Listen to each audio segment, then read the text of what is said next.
last couple of weeks, we'll have presentations, right? So maybe I'll substitute the final exam for a group presentation. In which case I'll update and put that on Blackboard too. So everybody will be presenting class about some insights into some psychological phenomena or something of the sort, and that'll probably be our final. Developing through the lifespan.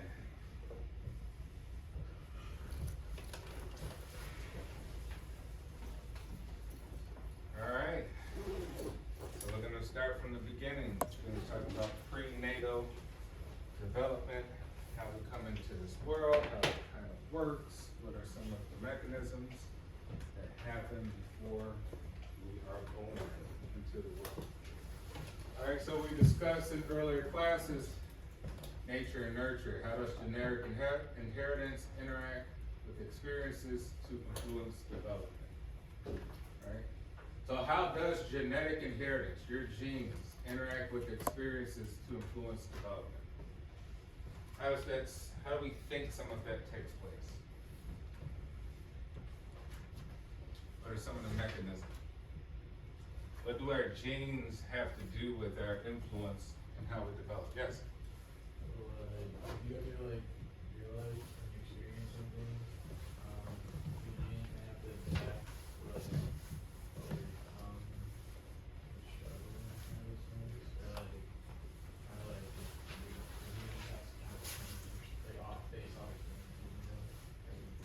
Yeah, absolutely. So, I mean, your sensitivity to change. Remember, Darwin said it's not the strongest person who survives or genes move on. It's the most willing to adapt, right? How sensitive you are to change. The world will constantly change. So for those who refuse to change in many areas of their life, they will be left behind, left to wondering why. And as technology advances, things are moving quicker and quicker. And so a lot of us have to adapt a lot quicker. Think of this, your genetic material inherited from your parents. You have sensitivities to certain things that happen outside. So we'd be like, hey, how come one person's depressed, some person's not? How come one person is neurotic, right? And then you're gonna get extremely emotional from things and other people are not emotional. They care less about that, right? How come certain people have certain personality traits? You think of the genetic material we have. The genetic material we have has a predisposition, right? A sensitivity to these phenomena, right? So they're not all the same across the board. Right? So some people are able to grasp concepts easier because maybe their analytical genes are more sensitive to grasp certain phenomena out in the world, whereas others may need to do other things. All right, continuity and stages. What parts of development are gradual and continuous? Which parts change abruptly at certain stages? We'll talk about that. Your brain never stops developing, ever, until you die, right? You're always going to create new pathways and have neuroplasticity from new skills you pick up or changes. So if you get sick when you're old and you no longer can move around like you can, now you're in a wheelchair, guess what? Your brain will change, and now you're in a new environment, right? You're in a wheelchair rolling around. You have to adapt, and you have to have certain functions, right? Your arms will get stronger, you use them more. Maybe even your personality to change. Maybe you'd be more humorous and humble, right? As opposed to what you were before. Who knows? But it never stops. You're constantly learning new things and changing depending on what happens to you in life and your environment as well too. But here we're going to talk about just some of the separate stages of coming into the world. How this all kind of forms. All right, what traits persist through life? What do you think stays with you? What do you think stays with you throughout your life?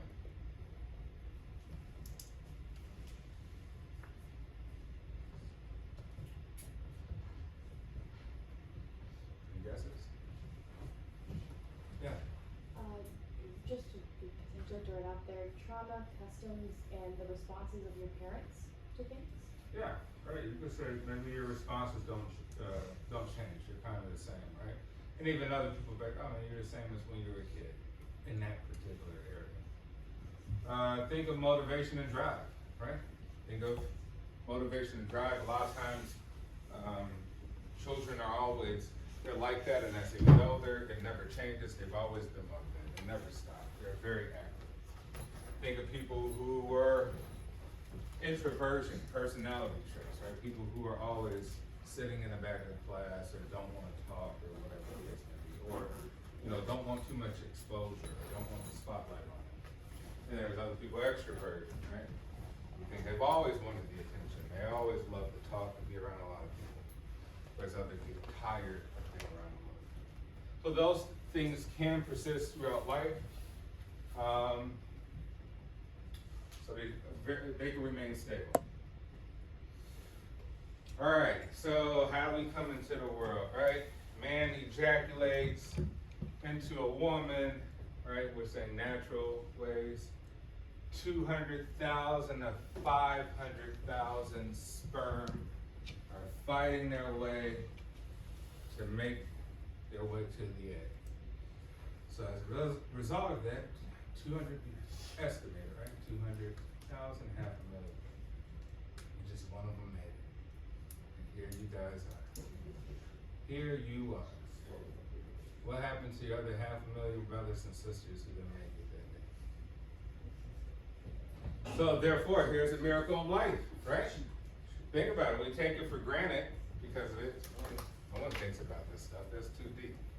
Who's thinking about it? Who's thinking about it today? But if you truly analyze, you're like, wow, this whole thing is it's kind of crazy, right? Big giant ball floating around at 100,000 miles an hour, and only one of us made it when Dad did what he did with Mom, right? But that is the truth, right? They fight to make their way through. Some get misguided, misdirected. Basically it's like look at the sperm. Let's see what they have here, right? You can see it has like a tail, then it has this bulbous head part, which is essentially almost like an antenna, right? It's like an antenna to guide its way to try to make its way through the egg to fertilize. But in that, some of the male sperm goes different directions, right? It gets lost. The female says, hey, this is a foreign thing inside of my body. I don't like foreign things in my body. I'm not used to this. It sends out white blood cells and says, hey, let's fight this foreign thing, right? They may think that there's a foreign virus or something coming in, right? Let's fight this thing. And that kills off a lot of the sperm as well, too, right? So a lot of the sperm gets killed on its way. So even more of a miracle, we think, right? So finally one makes it in, and now two cells merge to become one. Hence why you have 50% of mom, 50% of dad, right? The two cells merge to become one, they develop, and now you have what we'll call like a zygote. So prenatal. Pre means before, natal means birth. So before birth stage, genetic and environmental factors affect development, right? Now they develop, the cells replicate, and when they reach maybe like 100, the cells replicate to maybe like 100 different cells, they form together, and now they plant themselves in the uterus. Right? And now they start really growing and developing, and now they are in an environment of mom's uterus, and now a lot of things happen, right? So in utero, you can learn language, right? Because you're still hearing the outside world. Right? You still can perceive things. So you can hear voices on the outside. Right? As things develop, you can hear dad's voice, and you could be accustomed to certain voices based on the habituation, how much you hear the voice and things like that. Preference for your mom's voice more than others. Obviously, that would be the voice you hear the most. And then you understand different sounds, right? You're picking up vibrations and sound waves from the outside world, so things can startle you, things can make you react. And so you have placenta. Placenta screens out most of the harmful substances, but some of them slip by. Here, teratogens, that basically just means anything that's harmful to the development or your genes while you're in the womb. And then fetal alcohol syndrome. So as you're developing, right, at first you start to look like a tadpole a little bit, and then later stages you start to see like, oh, that looks like an ear, right? But it's really in a deformed place. And they say, okay, that looks like an eye. Things are starting to develop. In that stage of development, if a mother chooses to, drink and maybe drink heavily, you can cause dysformities, right? So a person who suffered from fetal alcohol syndrome may have their ear lower, their eye in a different place, right? Once they're born. They could have these major deformities, particularly in the face. Now, alcohol, drinking alcohol while you're pregnant, different theories on it. I guess the best way is not to do it because just the amount of risk, right? You don't want to come out with a deformed baby. But a lot of different theories. Some doctors say that, drinking a little bit of wine or something, a glass or something here and there may be helpful, but why risk it? All right, and then maternal stress increases risk for health problems. Whatever happens to mom can affect baby. So if mom suffers a lot of stress, baby can be born with a lot of different issues.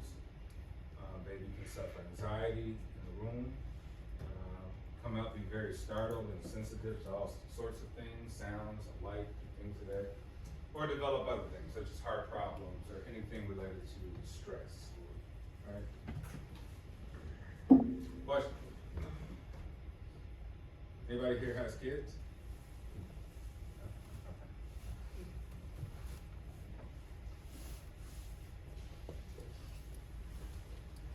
All right, so going into different stages. Competent newborn. What are reflexes? What are reflexes? What do you think reflexes are?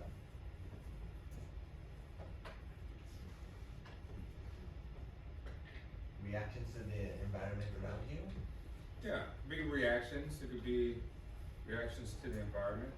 Where do they come from? Your reflexes. Your brain?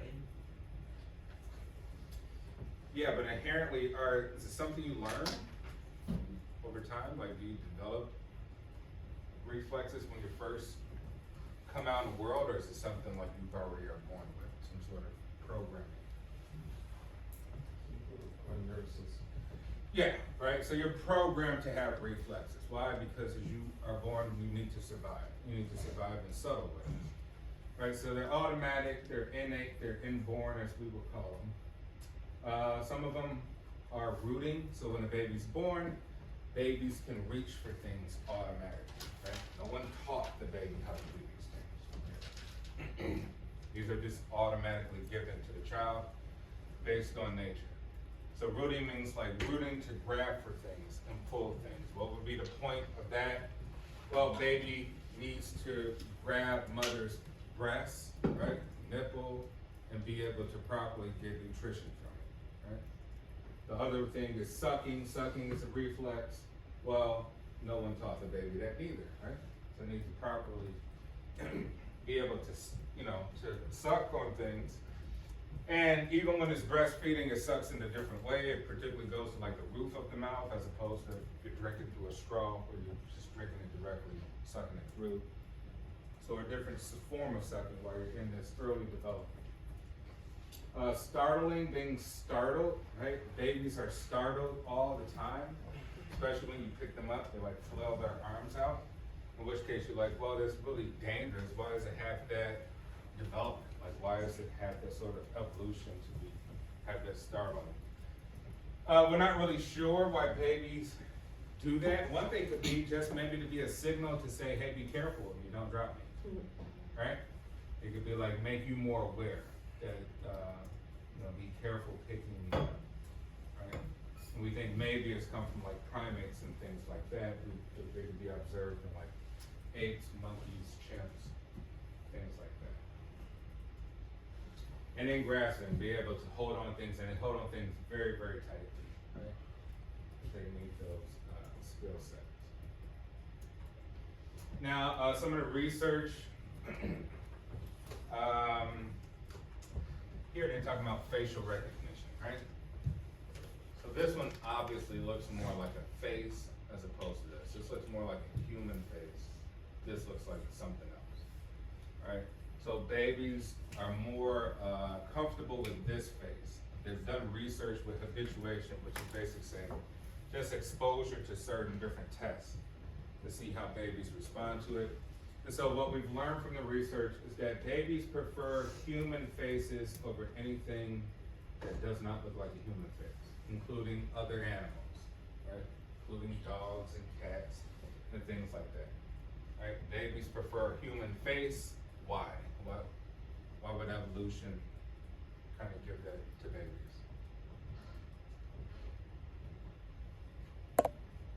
Think of all this stuff has a purpose given to us by nature for some mechanism to survive.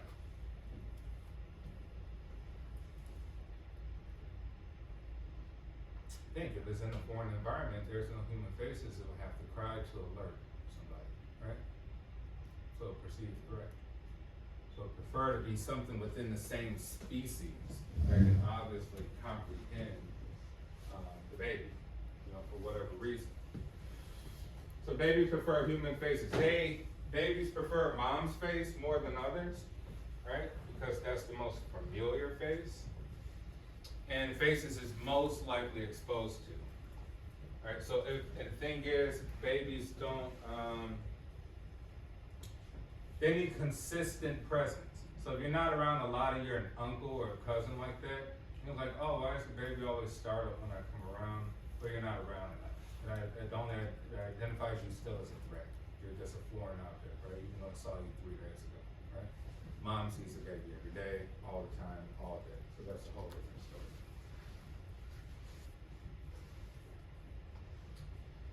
Gazing, right? Babies are still trying to observe the world. They can't really make sense of anything now. They don't have the cognition to sort of do mental processes like we can. So they gaze and stare just out of really just a stimulus to a fascination about something, trying to understand. Maternal scent, right? So babies prefer mom's scent over other people's scent. And they've done a study in a hospital, and they did that one. I think how they performed that study. So basically, they put mom's shirt on the left side of the baby, put another shirt with a different scent on the right side of the baby. Basically, babies automatically responded to the mother's scent, right? So they turn over and go there the right time. That's one of the studies that they kind of formalized that.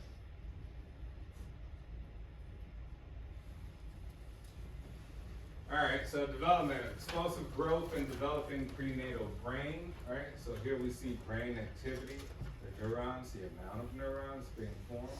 Here is newborn, here's 3 months, here's 15 months. So there's just a rapid explosion of brain activity up to about a year and a half.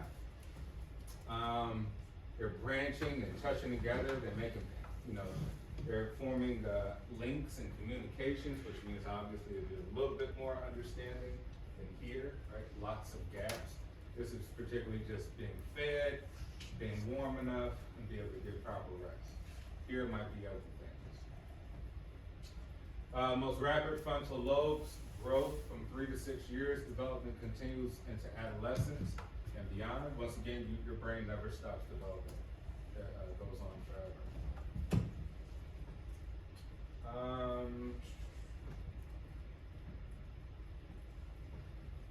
Okay, so this shows the amount.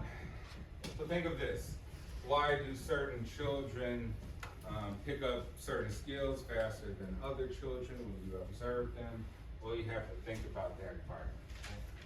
So if you're a mom or a dad or a guardian, and you're raising a child and you don't give them enough stimulus, right? You don't pay attention to them. You're too busy, right? Or you just not the type of parent that just are able to nurture them in a certain way. So here we're looking at the neural networks, right? We're looking at the activity of the brain for neural processing. So we have impoverished environment, right? The rat only has a water bottle and maybe you drop some food in. Has nothing else to do. No problems to solve, right? No wheel to run on, no obstacle to go up and under. No socialization from other rats, right? And so you'll see the rat brain cell here. You're like, well, it's very, very simple. This same applies to human beings, right? We need activity, especially in this phase of growing up. We need a lot of activity, else we'll fall behind very, very quickly for others who have an enriched environment, right? So, hey, you send your kids to daycare. Right, you send them to daycare, they interact with other children, they have problems to solve.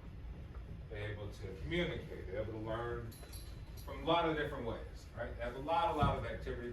So it clearly shows that there's more enriched brain cells, there's more activity here. So this is one of the ways that we develop is by having a stimulated environment, very, very stimulated environment. And it still progresses in life. Right? How stimulated, maybe think of someone who doesn't go to college, right? And maybe, hey, they don't have a job and they just chill out all day, they don't do much. You're like, man, you're not really enriching your brain, right? You're like, I'm working off all these problems and formulating a strategy for scheduling, I'm pushing myself. I'm making more plasticity in my brain. I'm opening up new pathways. So you're developing quicker than someone else who's not having the type of stimulation that you have on a daily basis. And although this may seem like, hey, college is mundane and the same things, in the long run it helps, right? It is kind of one of the points of school, is to have a stimulated environment. Right? You're socializing, you see people, you're around a lot of different people, you're learning new skills, you're emailing, you're typing papers, doing math problems, all this. So someone not doing that would have a more impoverished brain cell, right? So think of that. They have poor brain function because they have a poor environment. Rich environment, you have a rich brain cell.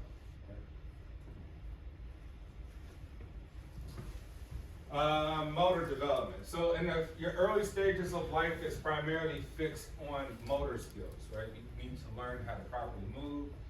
You need to learn how to stand upright, walk, which is a great skill that separates us from the other animals. You need to learn how to balance, right? How to control yourself in different ways. And so those are the primary functions in the early part. And we'll talk about like the different stages of moving through like being a toddler in early adolescence. So you want to have baby exercise, move around, put on the floor so it's able to use its muscles and its nervous system to try to learn about spatial distancing and how to grab onto things and stuff like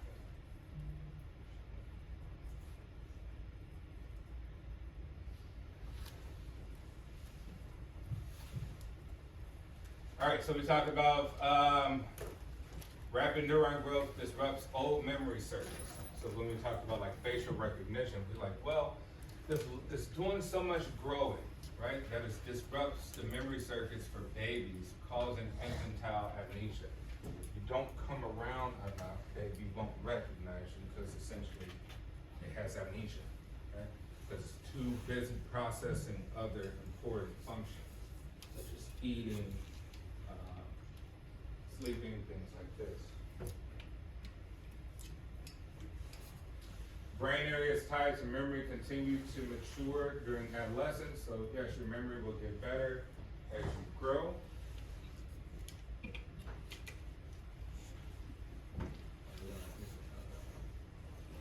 Jean Piaget, anyone familiar with that psychologist? So Piaget created this construct of different stages, which a lot of psychologists use, to construct their understanding of the world while interacting with it. So we'll go through some of his stages. Mental models. Think of this, in your brain, your perception, you build models all the time to make understanding of the world around you, right? So you build models of people to try to understand who they are. You build models of words, right? You're like, well, how am I able even to differentiate letter to letter to make a word? How am I able to differentiate words to make a sentence? How am I able to differentiate sentences to make a paragraph or something, right?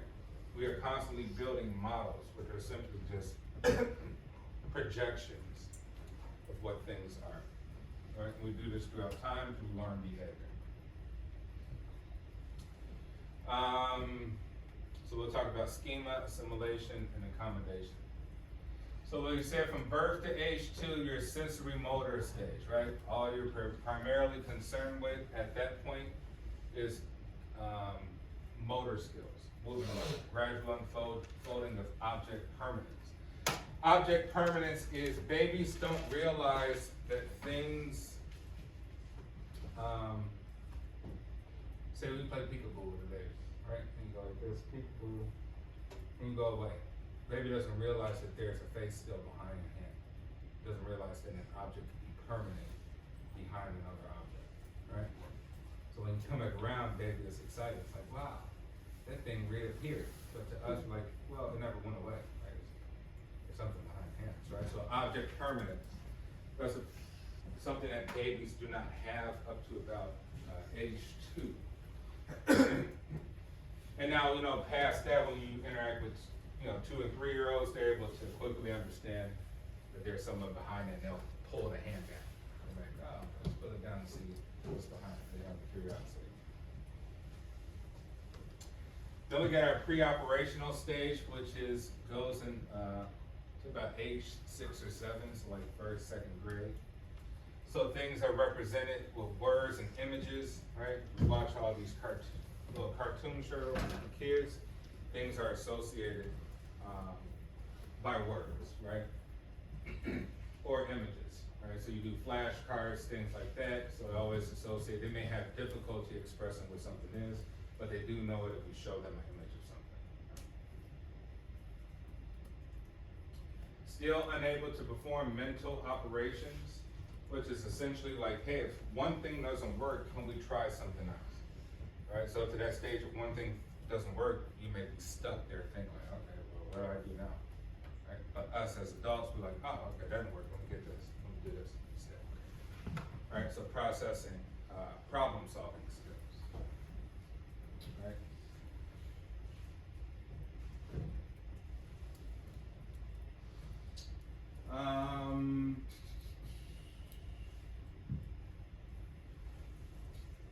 Okay, egocentrism, inability to take point of view of others.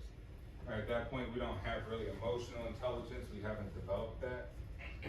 So we can't understand why others feel a certain way. Hence why kids kind of hit each other and still don't understand not to hit somebody again. And then they spit on each other or do something really bad. They can't process that that is a thing that can be harmful to another person. That another person is crying and it means something.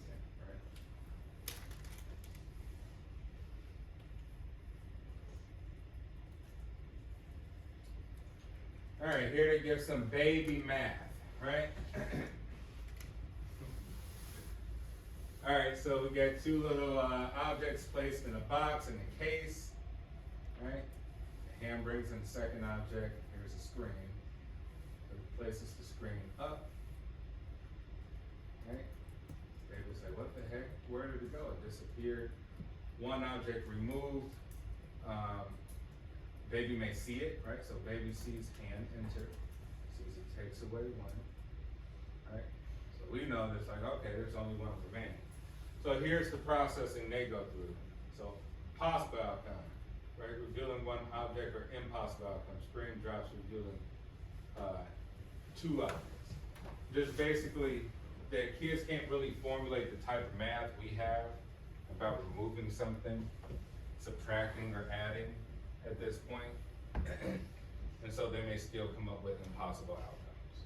right? So they'll still wonder why there's not two, even though we clearly see a hand removed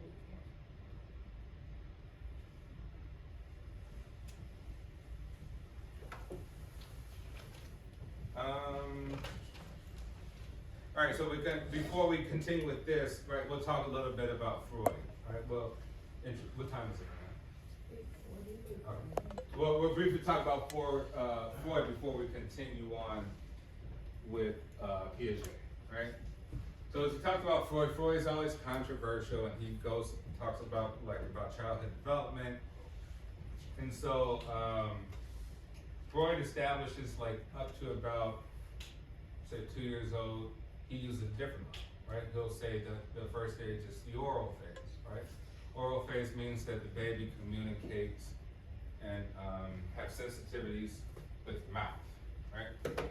So therefore, the only understanding it clearly has is that the mouth is a very powerful tool, in the sense that crying makes the outside people react, right? So a baby cries relentlessly without a care of anyone saying stop crying or shh, anything, right? It does not care. So that's his way of exuding power, right? So Freud calls this the oral phase, because food needs to come into the baby through his mouth, and so therefore it also gives it some sort of power with the mouth. Past that, Freud talks about the anal phase. Why is it called the anal phase?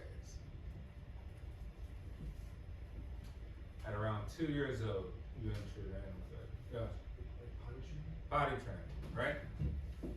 So you have to be potty trained, right? You've been doing diapers all this time, and now you're moving to pull-ups, right? You're doing potty training. Freud discusses primarily how potty training deals with authority, right? Are you potty training too early or potty training too late can lead to issues with authority as an adult, right? If you potty train too late and you say, hey, I'm gonna take my sweet time, and your parents don't reinforce, right? Because it deals with reward and punishment, that eventually you won't respect authority past that. You can have issues in school, elementary school, high school. So he's kind of theorized that people who've had a lot of issues with, say, even criminality, right? You could say that maybe adulthood criminality could be linked to late potty training. Right? Parents not reinforcing that. And then the people who do it too early, we would say okay, well, their parents reinforce too much to potty train, try to discipline them for bowel control and for urine control, which is an essential part of life. It's something we do all the time. That if you do it too early, you can develop what you call being anal retentive, right? You ever met anybody back then? That person is really anal. What does that mean? What does that mean if someone says someone's really anal? Yes? Yes, right? Person could be overly strict, right? They could be overly, maybe compulsive, overly obsessive about strictness. They lack flexibility in however way they view the world that things should be. Now we know if you do that too early, then you develop things like obsessive compulsive disorder, right? You be like, hey, everything has to be perfect, my bag has to be exactly like that.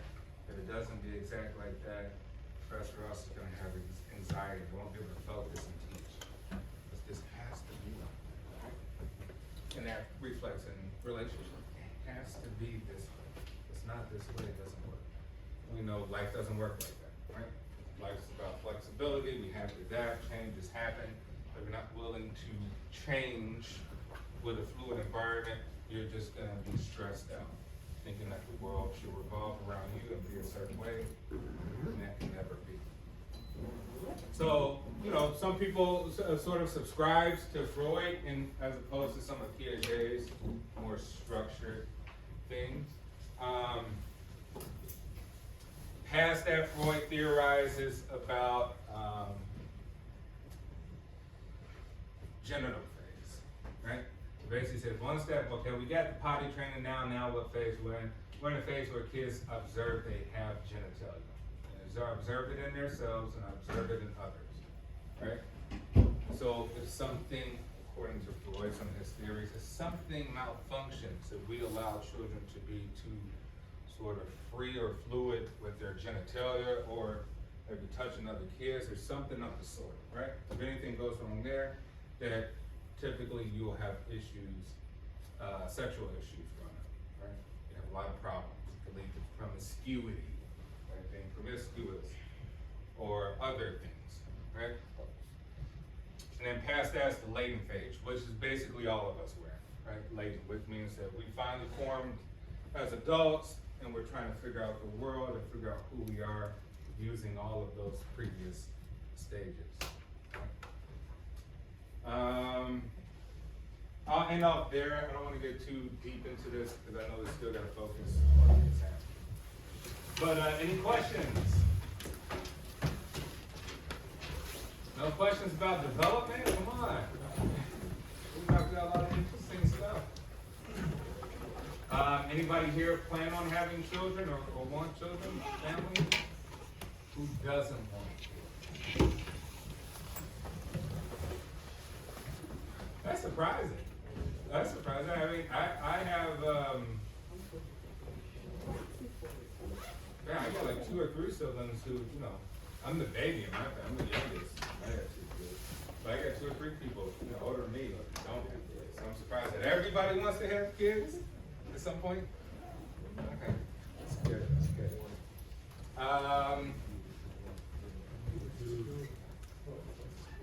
What's that? What was that? I'm saying this one kid, like, what if it's a girl? They don't exist about that. All right, any other questions about the exam or anything? All right, great. Well, I'll let you guys go. And yeah, let's check on the blackboard later.